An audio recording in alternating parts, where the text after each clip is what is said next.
The American parasite. No one thought it could happen in North America.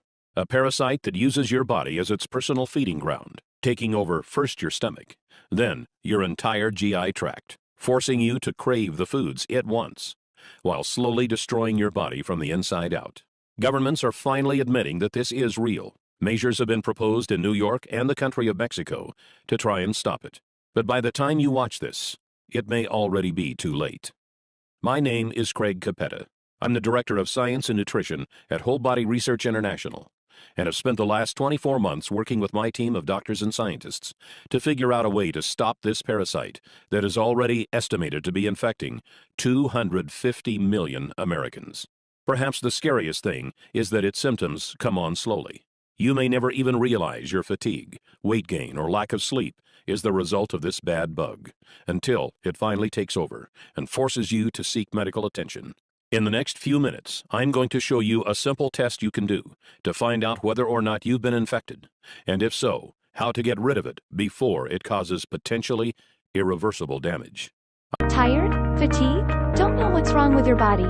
Check your body by yourself with this 11th generation quantum resonance magnetic analyzer. It is a rapid, accurate, and non-invasive spectral testing method to analyze health status of your body. Just simply put one of your fingers in the clip.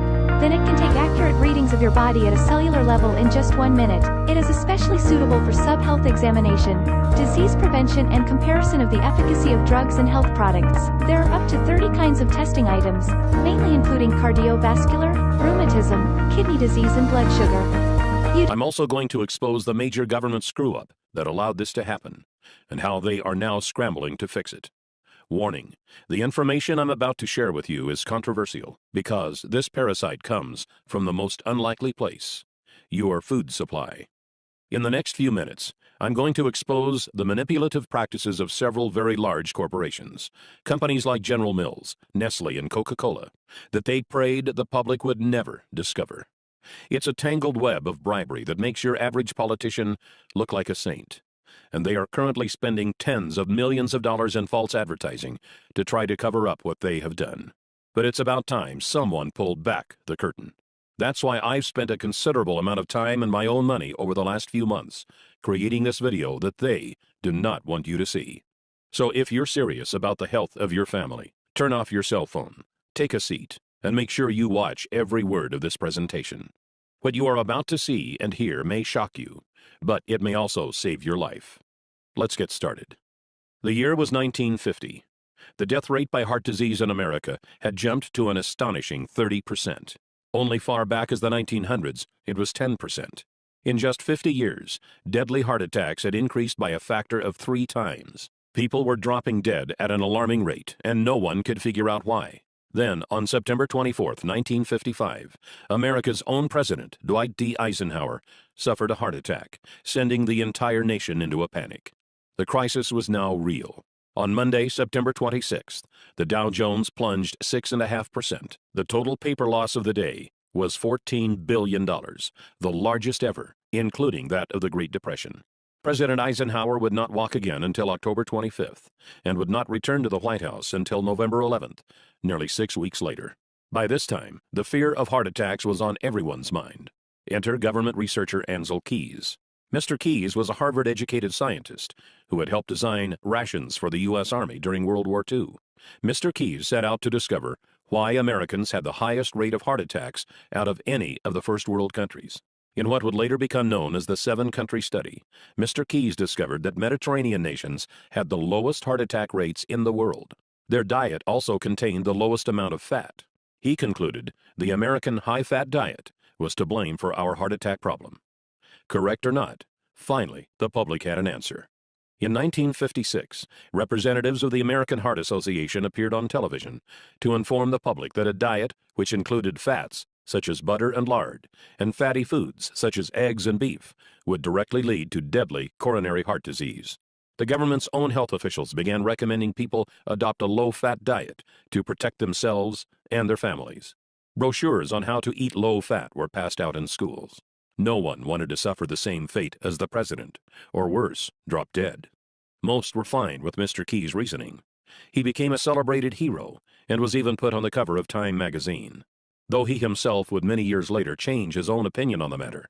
For the time, a low-fat diet was universally accepted as the only surefire heart attack fix.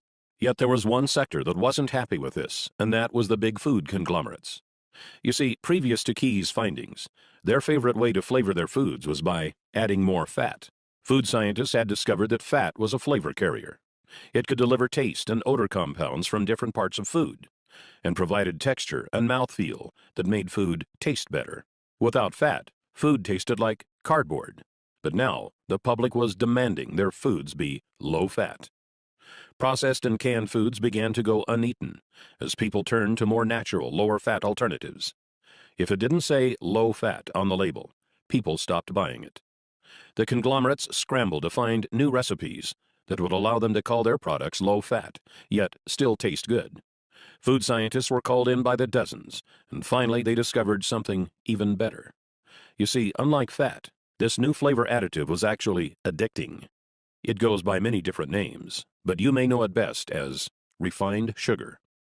Did the food industry know it was dangerous? Even many doctors of the 1950s would argue they certainly did.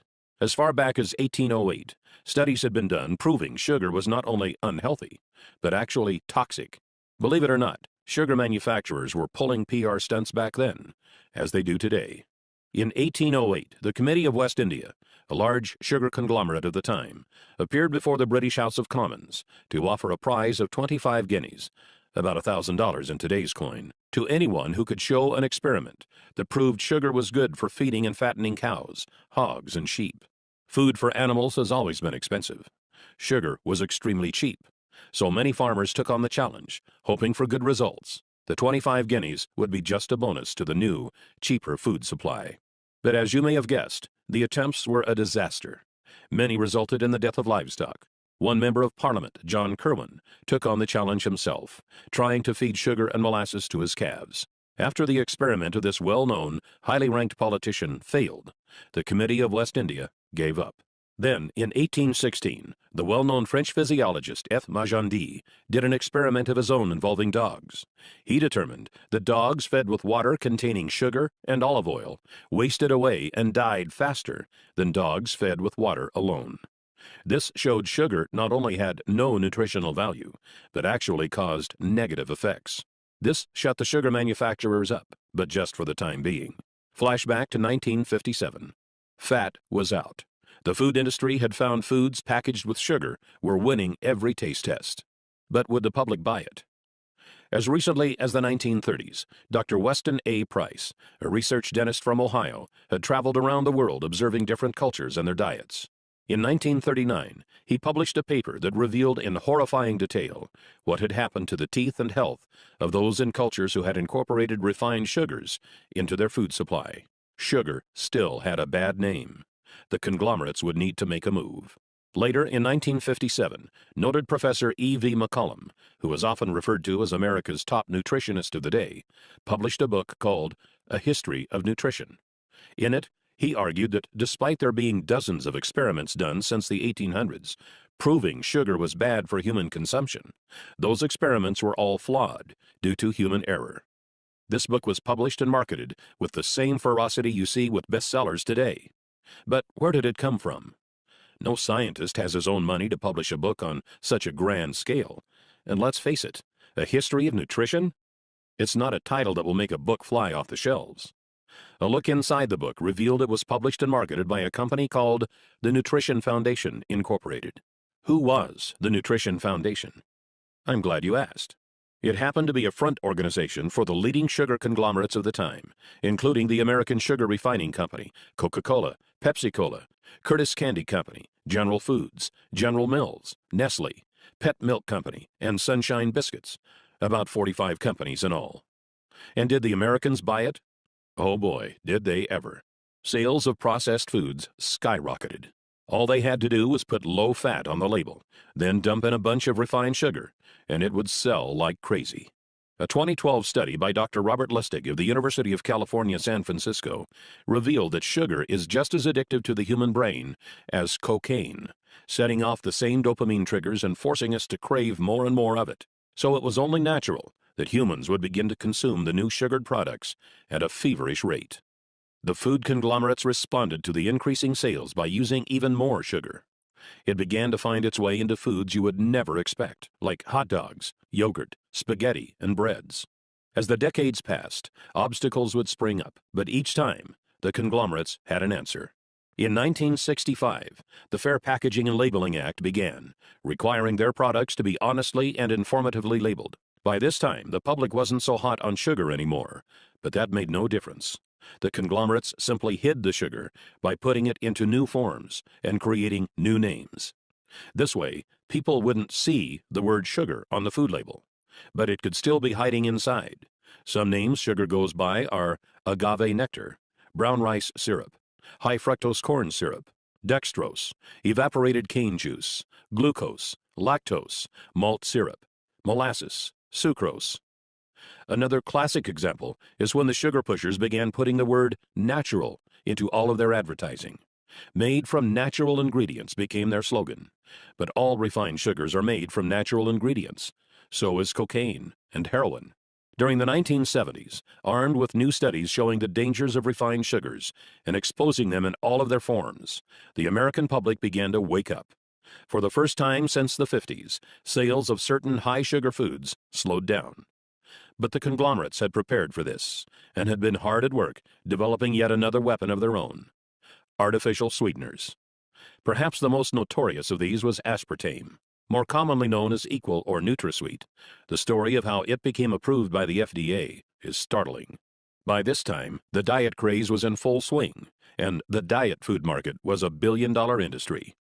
It was banned in 1973, and another artificial sweetener, cyclamate, had recently been banned when it was found to cause tumors in tests done on animals. Aspartame was initially also rejected by the FDA, but its developer, G.D. Searle, was not having it. Searle presented the FDA 100 different studies that showed it was harmless, studies G.D. Searle had funded themselves. Why not? They knew if they could get it approved, they would make billions. But despite what their studies said, every time an independent study was done, it was found to be dangerous for human consumption. For the first time in history, the FDA sought criminal investigation into a food manufacturer for misrepresenting the safety tests of a product. What the investigation revealed was shocking. Deceased lab animals from the tests were not autopsied for months or even years after their deaths, so that rotting would render any tumor data inaccurate. Other animals were found to have tumors cut out and thrown away. Then the animals with the removed tumors were labeled as normal. Obvious tumors were labeled as normal swelling. The FDA easily ruled that aspartame would not receive final approval. But what would follow was a set of dirty political tricks that must have made Abraham Lincoln roll over in his grave. G.D. Searle first arranged to actually hire the U.S. attorney who was leading the investigation. Samuel Skinner first resigned from the U.S. Attorney's Office, stalling the investigation, then went to work for Searle. Later that year, Donald Rumsfeld was hired on as CEO of Searle. Yes, the same Donald Rumsfeld that was Secretary of Defense during the Bush administration. He appointed several political buddies to top management positions and proclaimed he would get aspartame approved within 1 year. At the time, Reagan had just been elected, and Rumsfeld was part of Ronald Reagan's transition team, who was in charge of choosing a new FDA commissioner. They appointed a man named Arthur Hall Hayes, Jr. One of Arthur Hayes' first acts as FDA commissioner was to appoint a 5-person panel to review the final decision to reject aspartame. 3 of the 5 panel members still voted not to approve it, citing the animal tumors as a big concern. So what did Hayes do? Simple. He appointed a 6th member to tie the vote at 3-3. Then Hayes, a man who knew nothing of food additives, decided he as a commissioner should get a vote also. He then cast the deciding vote himself, in favor of approval. Shortly after this scheme, Hayes resigned from his position as FDA commissioner, after which he was hired by Searle for a position paying hundreds of thousands of dollars a year. I know this sounds like a tale from a political horror movie, but sadly, it is 100% true. After all was said and done, aspartame was approved. Coca-Cola began using it to make Diet Coke, which they then marketed as a weight loss drink. In that first year alone, the FDA received over 600 consumer complaints reporting headaches, dizziness, and other strange reactions to this new, foreign substance our bodies were never designed to handle. But the food conglomerates had won. And since then, over the last 30 years, more and more of these refined sugars, artificial sweeteners, preservatives, and other unnatural elements have infiltrated our food supply, creating essentially a new diet, without ever giving us a choice. The year now is 2013. Governments have finally wised up and are now backtracking, trying to clean up this mess. In March of 2013, New York Mayor Michael Bloomberg fought to lower sugar and sweetener consumption in his city by banning regular and diet sodas over 16 ounces. This September, Paul van der Velpen, the head of Amsterdam's health service, spoke out to call sugar an addictive drug that should be tightly regulated. And just last month, the country of Mexico made motions to put large taxes on sodas, just like the American government did with cigarettes. But like cigarettes, these dangerous additives have now become what feels like a permanent part of our society. So, what is the result of all this? What do these unnatural things actually do once we put them in bodies? Why did the dogs in F. Magendie's study die faster when sugar was added to their diets? Why are more people getting sick than ever before? Why are more people suffering from obesity than ever before? And why is cancer predicted to soar by 50% by the year 2020? The answer may frighten you, as it did me. Doctors are now saying it could be the widest spread health hazard to hit North America since cigarettes, polio, HIV, or hepatitis. In our lifetimes, this one thing will affect more Americans than all four of these combined. In 2005, molecular biologists at Rice University estimated it was already affecting 70% of the American population. What is it? It's the consequence of the unnatural elements we've been exposed to, and the deep, dark secret the food conglomerates are right now, as we speak, spending millions of dollars to try and sweep under the rug. They have some help from the killer itself, because this disease takes over your body from the inside. Most never even know it is there, until it's too late. Its name is Candida, otherwise known as the American parasite. Candida is a type of fungi, a single-celled member of the yeast family. Where did it come from?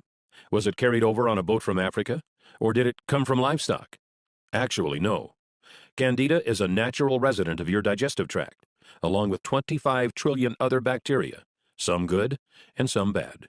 So long as the balance stays in order, which scientists say now is 80% good bacteria to 20% bad, your digestive and immune systems will continue to function normally.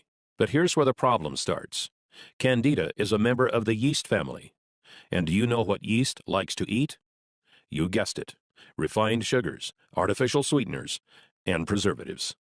All of the things that have been added to our food supply in just the last 50 or so years. Maybe you did the experiment back in science class, where you put yeast on a petri dish and fed it sugar to get it to grow. That's what's happening in your stomach right now. Let's take a look at that picture again. These are actual Candida albicans growing in a petri dish.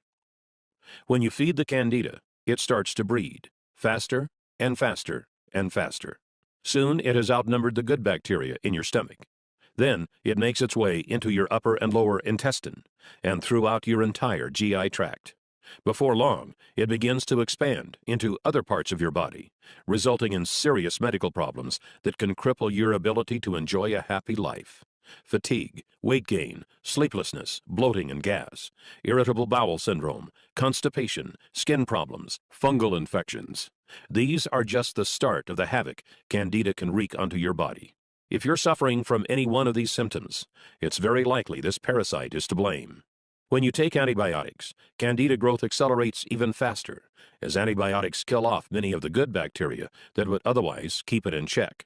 It's because of all this, doctors estimate that currently, at the time this video was being produced, in the fourth quarter of 2013, 80% of all Americans suffer from some degree of Candida overgrowth. Dr. David Perlmutter, a personal advisor to Dr. Oz, who you may know from the show, and his current New York Times bestseller Grain Brain, recently stated, "Those of us who deal with this health condition in a clinical setting are witnessing what now seems almost epidemic." Dr. David Perlmutter. The reason Candida is so dangerous is because it directly affects your digestive system, which is the largest internal organ in your body. It's also the home of your immune system. So when your digestive tract is weakened, so is your ability to combat sickness and disease. Left untreated, it can begin to affect every area of your life.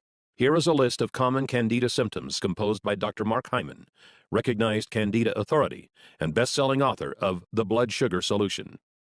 General symptoms include chronic fatigue, loss of energy, general malaise, decreased libido, sensitivity to foods, chemicals, or other allergens, eczema, psoriasis, irritable bowel syndrome, toenail fungus. Gastrointestinal symptoms include thrush, bloating and gas, intestinal cramps, rectal itching, altered bowel functions such as diarrhea or constipation, yeast infections, frequent bladder infections, irritable bladder. Hormonal complaints include menstrual irregularities like pain or bleeding, premenstrual syndrome, thyroid dysfunction. Nervous system complaints include depression, irritability, inability to concentrate. Immune system complaints include allergies, chemical sensitivities, low immune function. And if your past history includes chronic yeast infections, chronic antibiotic use for infections or acne, oral birth control pill usage, or oral steroid hormone usage, your chances of having Candida overgrowth are greatly increased. One of the scariest things about Candida is the way it begins to reprogram you to crave more of the foods it wants. It hijacks taste buds, brain chemistry, and hormones to make you want foods that make it grow faster and mess you up even more. Breads, sugars, refined carbs, sodas, fried foods, carb-heavy foods like pizza and pasta, and of course, desserts and sweets. Do you often find yourself craving these things?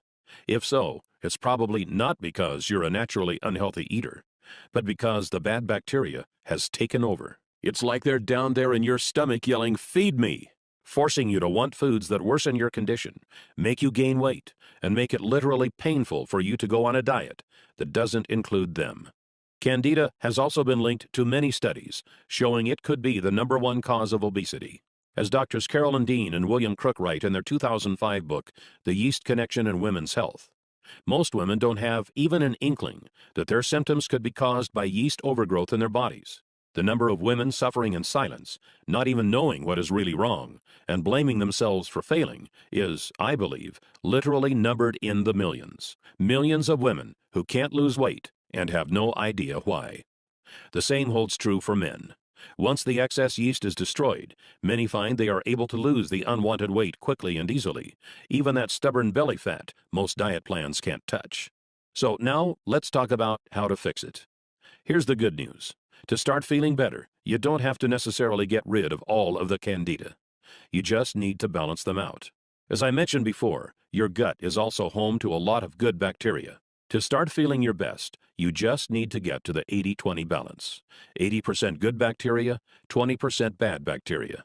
There are 2 ways to do this. The first is going on a real, all-natural diet.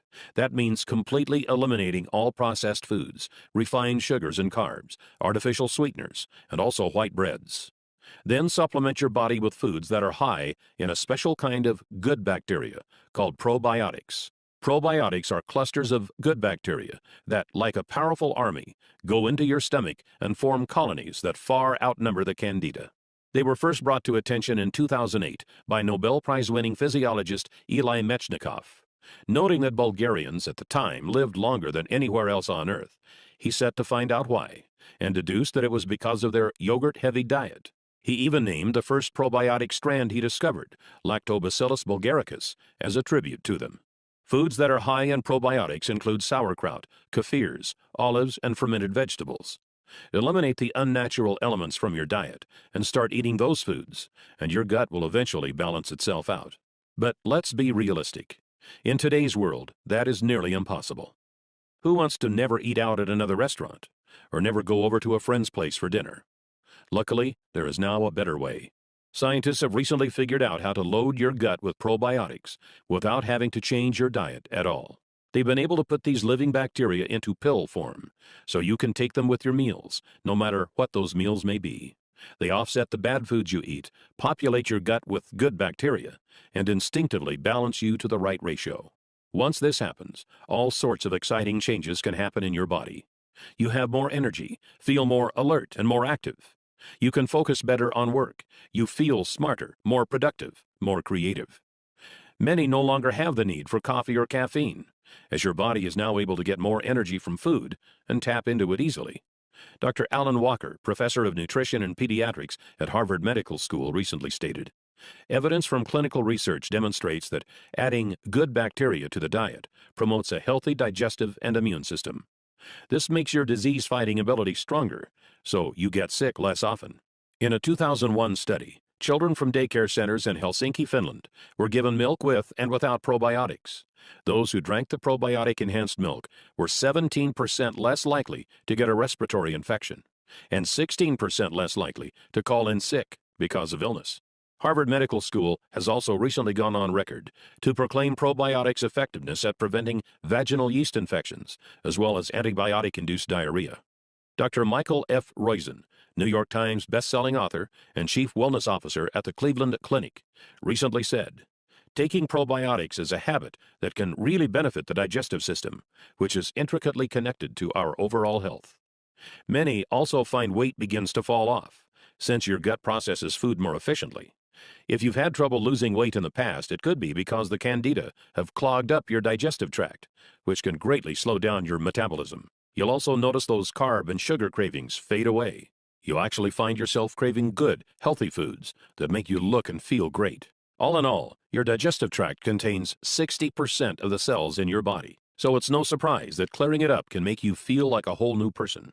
Oh, and before I go, I feel it's important I tell you about one more thing.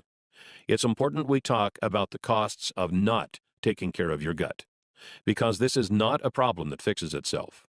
If you are currently suffering from fatigue, irritable bowel syndrome, skin rashes, reduced sex drive, low energy, obesity, or lack of sleep, then chances are you are one of the 80% of Americans who has some form of candida overgrowth. Unless you are willing to make an immediate, drastic change to your diet, symptoms will only worsen for you as the bad bacteria continues to grow. Think of it this way.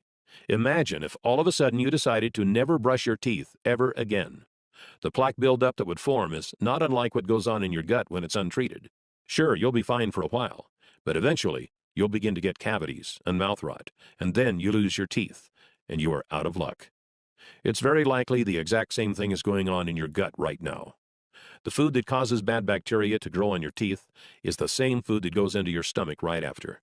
So it only makes sense that it would cause bacteria growth there also. But in your gut, the consequences are much more severe. While your mouth and teeth are certainly important, they are just a small part of your body. Your digestive tract is your core. It actually contains 10 times as many cells as the entire rest of your body. Untreated, it could begin to affect your health in ways I'd never wish upon anyone. Bad breath, constipation, acid reflux, indigestion, fatigue, lack of sleep, skin problems. These are just the early symptoms. The scariest part is that with 70% of your immune system in your digestive tract, if it can't function properly, you become susceptible to not just getting sick, but to some very nasty diseases like ulcerative colitis, lupus, multiple sclerosis, and arthritis. And those can't be cured by balancing your gut. That's why it's critical you get this handled now, before it's too late. Fortunately, there's an easy way to fight back against the bad bacteria. Simply take 1 capsule of probiotics daily, preferably with a meal. Within just a few days, you'll feel exciting changes in your body. You'll find yourself sleeping better and waking more rested, but with new, exciting energy. You are ready to take on the world. You are no longer tired after meals and no longer find yourself craving bad foods. But when you do cheat once in a while with pizza or ice cream, you still feel great knowing it's not going to go straight to your hips. Don't be surprised if your bathroom habits become more regular. Since you are no longer a slave to your gut, multiple trips to the toilet are a thing of the past. Weight may also begin to fall off, as your body is now a food-burning machine, no longer a fat and sugar storage hub. You'll probably also discover you no longer find yourself needing caffeine, carbs, or sugar.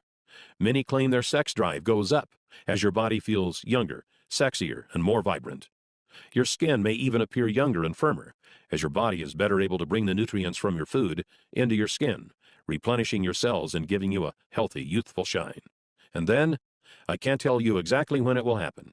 It may be in a few days, or it could take a few weeks, but it certainly will happen. It's something I call the magic moment. The magic moment is when you wake up one day and realize that something is different. Your senses feel more powerful, you are more alert, centered, and on point. The air feels crisp, and your body feels alive. Your serotonin levels have soared, and your soul just feels like everything is right. Then you realize that's the way we humans were supposed to feel all along. And now that your body is running like a finely tuned machine, you know that you always will feel this incredible. It's a feeling you can't really put a price on. Our health is our most precious asset. Without it, we can't fully enjoy anything else. The V-Love Cafe is a game changer for anyone looking to boost their vitality. Imagine sipping on a delicious cup of instant roasted black coffee, packed with powerful ingredients like tonkat ali and ginseng. This blend not only improves blood circulation but also revitalizes your sex life, reduces fatigue, and combats inflammation. Feeling low on energy? The L-arginine and maca root work together to enhance your mood and regulate hormonal imbalances in both men and women. Plus, it's known to promote fertility. Just 1 to 3 cups a day can make a world of difference. Say goodbye to fatigue and hello to a more vibrant you with V-Love Coffee.